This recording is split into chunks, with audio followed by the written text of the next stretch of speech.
Hello, testing. Is this good? Oh, yeah. Now that's sound. Okay, cool. So I'm Ethan, co-founder of Cosmos, nowadays running Informal Systems. We still do quite a bit of Cosmos dev. My timer's not running, so I'll just talk indefinitely, if that's cool. Yeah, get some extra seconds in there so I can banter with y'all. So you might know if you follow me, I'm super into money, monetary design, history, theory, all this sort of stuff.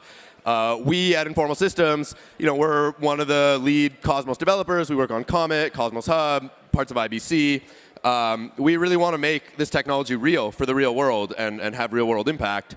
And so we've been working on a project we call collaborative finance, which is our sort of response to DeFi and how to actually do it right and informed by theory and history. Now, I was invited to give a talk at the Modularity Summit on Saturday.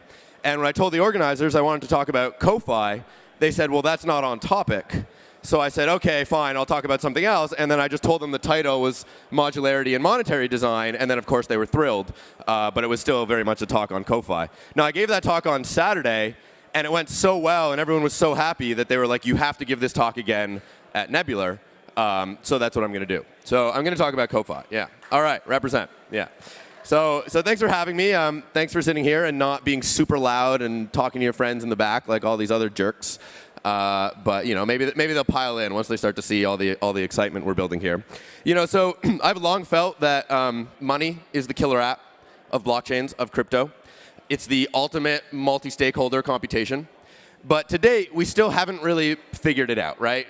Very few people are really using cryptocurrencies as a payments technology. It's mostly driven by speculation and gambling and all this sort of fun stuff. And so we want to understand that and try to do something about it. And to do that, we have to really understand what money is, what money's for, what money's about. So let's talk briefly about that. I like to say that if home is where the heart is, money is where the payments are. Okay? Money is for payments. It is for denominating and discharging debt. That's what payments are, right? You incur some debt, and then you pay it off. That's what money is all about. I'm going to use the word discharge over and over again throughout this presentation. Discharge just means to settle debt, to pay down your debt, to reduce your debt. But I'm going to use the word discharge because it's more precise and because I want you all using more precise language, okay? So everyone's familiar with the functions of money. We have the unit of account, that's for denominating debt, right? How much debt exists. The medium of exchange is for discharging debt here and now.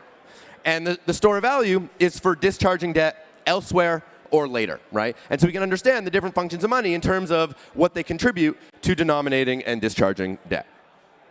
Now, so here's kind of the core problem we have, that armed with the unit of account, once we have a unit of account, a common measure here, we can denominate unlimited amounts of debt, right? There's no limit to how much debt we can create with a unit of account.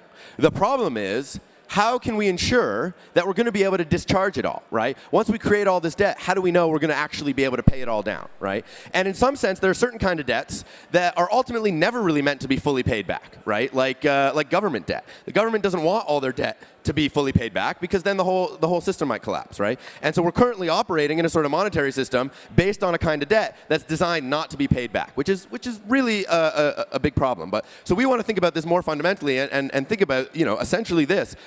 If we're going to go out denominating all these debts, how can we ensure that we can reduce them all, right? And a few thousand years ago, they would have these jubilees where they would just forgive all the consumer debt every 7 years or however often, whenever there was a new king, to sort of execute their sovereign power and show we can reduce the debt.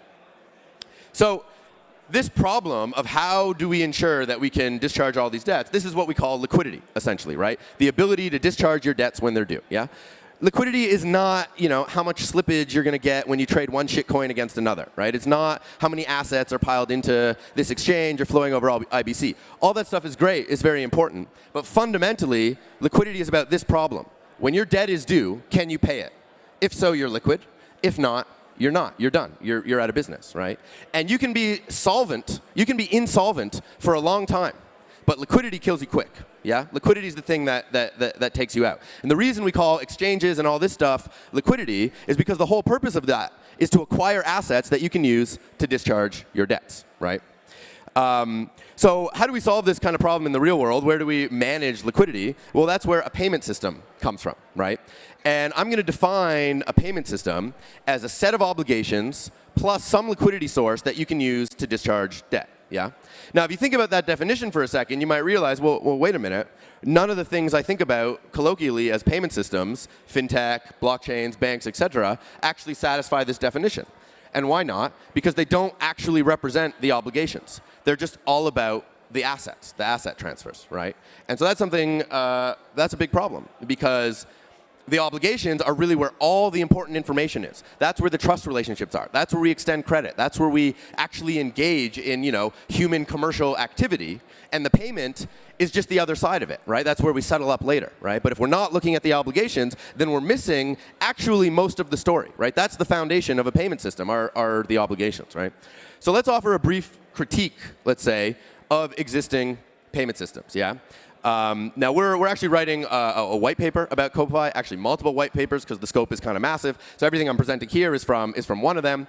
And we're not going to have too much time to go into all the details, but just kind of briefly, let's lay out a sort of high-level critique of existing payment systems. Yeah. So first of all, none of them are designed from first principles. The banking system has just been cobbled together over the centuries, responding to the needs of bankers and traders. And marketing term, we're going to be telling users, and they're just going to love that. They're just going to say it: multilateral trade credit set off, right, mother? Yeah. No, obviously not. We'll call it something much more natural. But the idea is that we can connect to the sort of existing capitalist, asset-based, liquid economy, and we can leverage that to actually benefit the real world and the real economy, right? Sounds like some sort of magical thinking, but it's very real. The most future-proof, IBC makes assets available from anywhere, and we need to connect all that stuff in to really realize the Ko-Fi vision.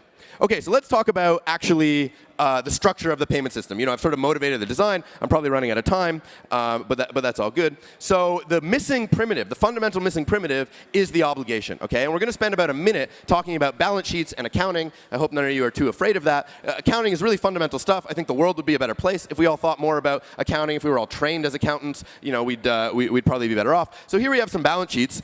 And a balance sheet has assets and liabilities. On the left, in panel A, we're showing an asset transfer, right, from Alice to Bob, right? Alice is going to transfer. She has $20 of assets on her balance sheet, and she's going to transfer it to Bob. Now the $20 in assets are on Bob's balance sheet. So there's no liabilities involved. There's no debts here in the image, right? Very simple. This is what you do every time you make a payment. You transfer some Bitcoin or some atoms. Very simple. Now on the right is something a little bit more interesting. This is what an obligation looks like. You have a liability on Alice's balance sheet. She owes Bob $20. That's a liability. And corresponding to that is an asset on Bob's balance sheet, right? That he is owed $20 from Alice, right? So we call one the accounts payable, if you will, and the other the accounts receivable. You'd probably be familiar. This is all very, very, very basic stuff, but it's important to be thinking in terms of balance sheets, because that's where we can actually understand the structure, the underlying structure of the payment system and the collection of debts we need to actually discharge. If we don't look at the balance sheets, then we're going to be surprised when everything blows up, which is exactly what happened in 2008. Now, there's two things I want to point out about this. First of all, when you make an asset transfer between two parties, like we have on the left, in general, almost always, there's actually a pre-existing debt that you're discharging, right? So it's not shown here, but Alice probably owes Bob $20 already, right? And now she's going to settle that debt by transferring the $20 to Bob, right? So we don't represent those obligations, those liabilities on our blockchains or in most of our payment systems, and that's a huge problem, because there's a lot of really profound stuff that we can do if we start to pay attention to the structure of obligations, and that's what we're going to get into. The other thing I want to point out is that obligations, declaring an obligation, is actually a permissionless operation, right? If I declare that I owe Gary Gensler $20, there's nothing he can do to stop me, right? The same way, if I have his address, I can send him $20 of a shitcoin, and there's nothing he can do. It's permissionless, right? And now he's as much of a scammer as the rest of us. It's the same thing with an obligation. If I declare I owe you $20, who are you to stop me? I owe you $20, and that's a fact, right? So it's a permissionless sort of expression, an intent, if you will, to pay. And we put these things together, and we end up with a network of obligations, right? So we were just showing a very simple example of a single obligation, but we really have a much more complex network, obligations all over the place. There's all these structures. You have chains, you have cycles, you have hubs in the network, and so on, right? And what's really profound about this, if you're thinking ahead, or if you've heard me talk about this stuff before, you might realize that if we have a cycle of obligations, you can actually settle all of that. You can discharge those debts without any money at all. Okay? Let me say that again. If you have a cycle of obligations, you can discharge those debts without any money at all. I mean, it's a brutally obvious, intuitive concept, right? If I owe Brian $10 and then Brian owes me $10, we don't need any money to settle the debt. We just do set-off. We just offset it and we say, all right, we're cleared, right? But if we're not aware of the actual network structure, then we might be stuck in a deadlock, okay? Now, there's a couple more concepts I want to introduce to actually motivate all this. If we have this, this big network of obligations, we're trying to discharge it all, we're trying to settle all these debts. What are the different ways we can settle?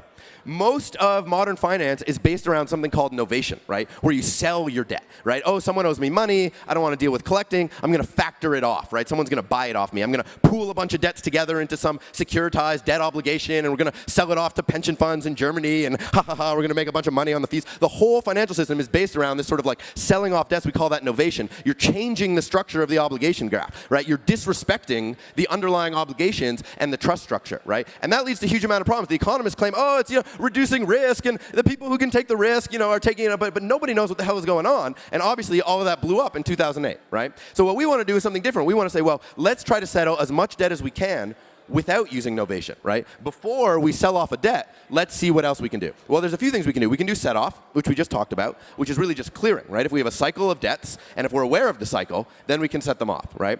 The other thing we can do is assignment, which is, really just transfer. We just have fancy terms for things. We'll call it assignment. I owe you $20. I transfer you, $20 worth of Bitcoin. Now my debt is cleared. That's assignment, very straightforward. But there's a very interesting thing you can do, which is called overdraft, right? Now, you might be familiar with credit lines. This is basically a credit line. You go to the bank gives you a credit line. You say, all right, I'm going to pay my bills by drawing on my credit line, right? So what you can think about this as, if you have a positive balance of something, you can do assignment. If I have a positive balance of Bitcoin, I can transfer some to you. That's assignment. I can settle my debts that way. Or if I have access to a credit line, to an overdraft facility, I can basically go into a negative balance, right? So assignment is positive balances. Overdraft is negative balances. And with overdraft, you can, when I draw on a credit line from a bank, the bank is actually creating new money when I draw on that credit line. New money is being created. Now, banks are allowed to do that because they have licenses from the government, right? But why should banks get to have all the fun? What we want to do is restore the capacity to issuance to individual communities to be able to create money on demand when necessary to discharge their debts, but in a sustainable way, not like irresponsible, unsustainable governments. But it doesn't have to be done with money creation. It could also be done without. A bunch of investors could come together. They could pool their assets into a credit facility that businesses can then draw on, right? And so this is essentially part of what we're building with Ko-Fi as a platform that existing liquidity protocols from all across the Interchain, all over IBC, can connect into and provide liquidity in order for real businesses to discharge their debts. Okay. The last piece we need to put this all together is a couple other, at the Modularity Summit, it really mattered that I talked about intents. Here we're, a little bit less pretentious, so, we can just think about, the actions we want to be taking, right? But, they really are intents. So we have obligations. We've talked about that. A tender is basically a willingness to pay with a certain currency, right? I'm willing to use Bitcoin at this price to pay my debts, and an acceptance is a willingness to accept a particular currency, right? I'm willing to accept Bitcoin at this price or atoms at this price in payment of my debts. So we can put this all together into essentially a graph, right? We have the thick lines are the straight lines are the obligations, right? These are people that owe each other. At the bottom here, what we're representing is basically, oh, do I have a, no. Oh, no, but you can't see it. All right, too bad. At the bottom here, we have what we're calling a liquidity source. It could be atoms, basically. And we break it into 4 nodes, right? So we have the assignment node. That's the A on the left. Those are the positive balances you can draw on. We have the overdraft node. Those are negative balances you can draw on. And then we have repayment and deposit nodes where people accept the currencies back to, right? And so essentially, we have firm A on the left there and firm B on the right, and a bunch of nodes in the middle, right? And so firm A owes the middle node who owes B. A has a tender saying, I'm willing to pay in atoms. Firm B has an acceptance saying, I'm willing to accept atoms. And in the middle, the guy in the middle is just going to get set off, right? So no money actually has to move through the chain. It only has to move from the beginning to the end. So A's atoms, even though A and B don't have a relationship, by mapping out the structure of the obligations, A's atoms can be transferred to B, and all of the debts in between can get set off, right? Very, very, very powerful. Now, we can actually combine different sources of liquidity. We can have fiat and crypto, and we're showing a similar thing. We have a chain ABC. We have another chain DBE. Now, A and C are willing to use fiat, and D and E are willing to use atoms, and B isn't willing to use dirty fiat or shitcoins at all. B only wants to settle in gold bars, right? But there's no gold bars available for settlement, and so B will accept set-off notices. But what happens here is because A and C are willing to use fiat, and D and E are willing to use crypto, atoms, let's say, and B is in the middle, B's debts get reduced without him having to touch fiat or crypto at all,